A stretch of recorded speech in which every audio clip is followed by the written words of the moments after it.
Clear water शहर में सिर्फ अनाज का दाम बढ़ा है। तुम्हारी योजना से उसे आसानी से संभाल लेंगे, लेकिन लिंकन शहर में आम जनता बहुत गुस्से में है क्योंकि वहाँ के व्यापारियों ने सारे अनाज की जमाखोरी कर ली है। वो थोड़ा मुश्किल होगा। पिताजी, आप कहना क्या चाहते हैं?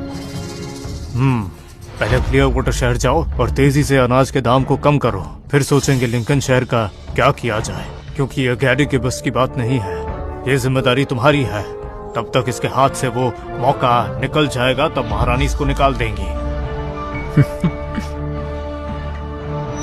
सुनो बेटा, लिंकोलन राज्य की स्थिति उतनी आसान नहीं है जैसा तुम सोच रहे हो। वहाँ साजिशें और परेशानियां दोनों होंगी।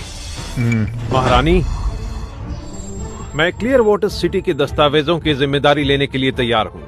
मैं पूरी शिद्दत से काम करूंगा। मैं लिंकोलन राज्य जाता हूँ थोड़ी देर बाद।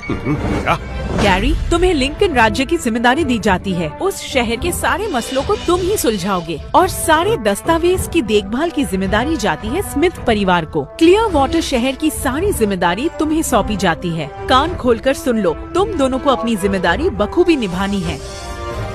जो आज्ञा महारानी। महारानी, आप बहुत थकी हुई लग रही हैं, आराम कर लीजिए।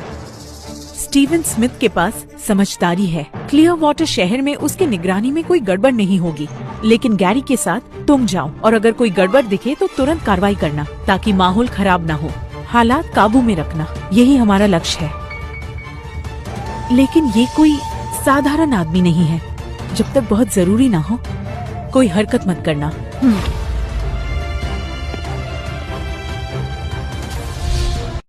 सुनो, सारे गोदाम तो क्लियर वाटर सिटी में है। ये क्या कोई चुनाव चल रहा है? तो पिताजी क्या हो गया, कौन सा फर्क पड़ रहा है? लिंकोलन राज्य की नदी बहुत ही खूबसूरत है और उसके किनारे भी मजा आएगा।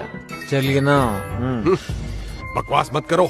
कल दरबार में तो तुम्हारी योजना के बारे में सबने सुन लिया, लेकिन राज्य को चलाना इतना आसान नहीं होता। वह हवाई बटोरने से कुछ नहीं होगा। एक छोटी सी गलती और खामियाजा सबको भुगतना पड़ सकता है, समझे तुम? पिताजी, आप अपना खून क्यों गर्म कर रहे हैं? परेशान मत होइए, आराम कीजिए। देखो, लिंकोलन शहर से नदी मीलों दूर है, इसलिए इस सफर में थकान होना तो लाजमी है। सुनो तुम, इसका ख्याल रखना और देखो शिकायत का कोई मौका मत देना। ठीक है। वाह, चेहरे पर इतनी चमक और एक बुजुर्ग के साथ। हाय रे किस्मत। गैरी बेटे, तुम शायद जानते नहीं, वहाँ बहुत तनाव चल रहा है आजकल।